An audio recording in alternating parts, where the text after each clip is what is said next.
Yeah, oh my gosh. Yeah, we were just talking about that. That's brutal, man. That's so bad. It's honestly a bummer on both sides. Like, yeah, but. How about your fight though, man? Did it go the way you expected it to? Yeah, I was, I took it a little more cautious than, you know, I feel like looking back that I could have pressed the action a little earlier, but, you know, you get out with a first round finish debut and you gotta be happy with that. And so, of course, there's always things to take away and to get better at for the next time, but yeah, went great. Is that the goal coming in? You wanted to make sure you got a finish in this one, or was it more conservative and said, you know what, first fight for Bellator, let's make sure to just get my hand raised to start with, and then anything is a bonus? Yeah, it's tough. So, you know, growing up wrestling, you're always told, like, don't go out to wrestle for a pin, go out to wrestle to win and whatnot. And in this sport, man, you want to go out and get a finish. And you'd be a liar if you said, you know, I'm just going to go out and try to perform or whatever. And so the goal is to get a finish, and especially for me, I wanted to go out and, you know, improve myself to a certain extent and get a finish. You know, you say all this stuff and all that, but yeah, I wanted to go out and get a finish. We talked the other day about, you know, you needed to do something to sort of endear yourself to a new group of fans, and no offense to the rest of the main card, but sort of the way a lot of this stuff went later on in the show, you had, you know, arguably the best performance of the night. Humans was great too, of course, but do you feel like you left people with something to think about for your next one? Yeah, I hope so. I hope, you know, I'm in consideration for, you know, someone to look out for at the welterweight division.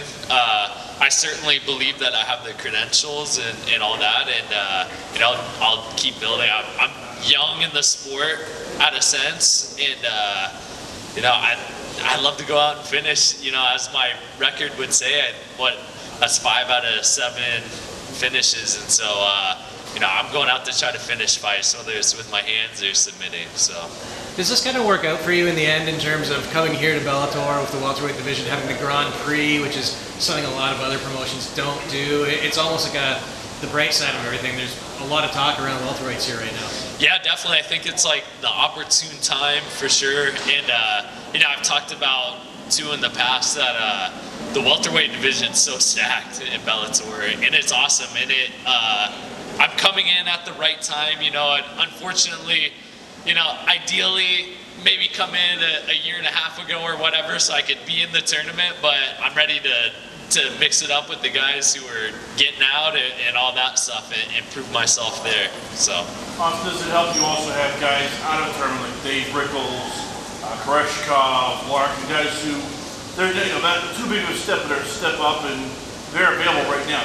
Those are all fights that can be made maybe within like the summertime for you. Yeah, 100%. The goal is to just keep building up and you know, each fight a tougher opponent, a guy with a better record, a guy with more experience and all that. And fortunately, I have a very smart management team. My team, Gracie Baja, Fabiano Schirner, you know, we all have a great plan in place, and you know, now it's up to Bellator, and obviously I didn't take any damage and all that, so I'm ready to fight as soon as I can, and I'm excited to. Obviously, Paige is in your corner. As a debuting fighter, I mean, is it calming? Is it motivating? Can you just talk about what that does for you? Yeah, it's calming and it's motivating, both. And honestly, she brings a lot to the table for me because she's the one with me at every single practice. When we get home at night, you know, she's the one who I say, you know, other than Fabiano, who is with me during all the practices, but she knows me the best out of anyone, and she knows what I'm capable of, you know, the skills that I have and what I can do and need to do. And so for me, like, we honestly, coming into the fight week, we had only planned on 2 corners, and then I had no idea I even got 3. So once we found out we got the 3rd, I was like, hey, you're in 100%. So, you know, and it's a great thing, and I love having her with me in the back, and you know, it's a special dynamic, and it's something that I feel like I can really take advantage How of. much would that move have blown up in your face if you didn't have her in your corner on Valentine's week? You had a chance. Oh, 100%, yeah. And so we got married in September. We're 3-0 as a married couple now, so we're gonna keep it growing. Austin, you made the debut at a big organization. Some of the nerves, besides the fact you have to face another elite athlete, is this part, doing the media, being in a big arena. You kind of have an advantage because you have a spouse who's so famous. I mean, you were at the Today Show or Good Morning America a month ago. What advantage is that you've already got to experience that part of it? Oh, such a big advantage, like being able to stand here and talk to you guys and stuff. It's I feel like I've been there in a sense and kind of done it and all that. And you know, there was a great energy out there tonight too, and there was no like getting past that. But I felt very locked in and ready to go out and compete. And you know, cornering her and cornering some of our other teammates and all that, I've kind of been on the big stage and all that. So of course there's nerves that come in on its own, you know, competing for yourself and everything. But yeah, it's helped out a lot, and it's given me an advantage coming into all this. So. Austin, we talked about you want to evolve as a fighter. I know that this submission hold, one thing I noticed was you kept your footwork and always just making sure you were tying up his feet, you were working over, let's say, pursuing of it. Were you happy with this? You seem to be becoming more of a complete fighter. You're no longer just a wrestler, you're more now a submission artist, wrestler / MMA fighter. Yeah, definitely. You know, the goal is to evolve as a mixed martial artist and not just be stuck in one thing. So not just be stuck in wrestling or not just be stuck as a striker. And, you know, as we've seen, you know, tonight, guys who couldn't wrestle or whatnot, you know, they got beat and there wasn't anything to do. So for me, it's evolving at each place. And that's what I love.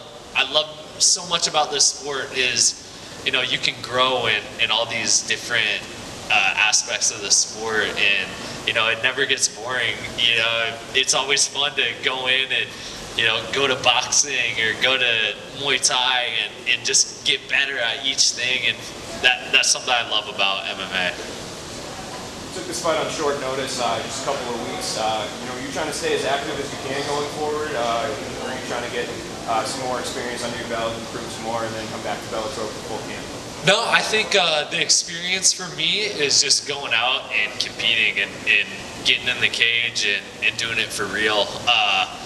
I'm a training junkie. I love to train. You know, if I didn't have my wife and my team telling me I had to take a day off, I'd probably be going 100 days straight with no break, and you know, as long as my body held up. So I think more than anything, the experience is what's gonna get me better and keep evolving. Austin, can you really quick about the finish? It looked like you were going to transition to the back before you finished with the arm triangle. Did you feel like it was giving you one or the other, or you just went flow? Yeah, so he did the defense where you grab onto your own leg, and my head coach Fabiano Schirner, he's elite black belt and, you know, a stud and a legend in his own, and we worked some transitions from going to that arm triangle to when they go to defend like that, slipping in a rear naked choke, and in my mind I thought that might work here, but we were kind of close to the cage and I didn't want to risk it. I heard him kind of gargling a little bit, and I thought, all right, if I keep this going. At the same time, I wasn't trying to burn out my arms, so I wasn't going 100% on the choke because I knew it was kind of short time and whatnot. So, and I just kept sinking it in. I heard my corners telling me, you know, keep on it, and you know, I kept on it, and I saw his mouth guard drop out, and I thought he was asleep, but apparently he was still awake. So. You're surprised the ref didn't call the fight, when the mouth guard came out?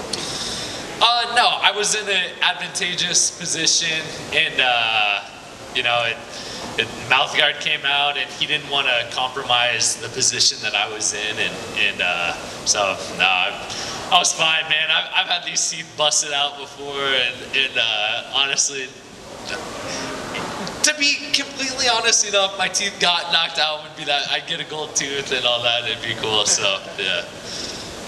All right, guys. Thank you. Yeah. Thank you guys.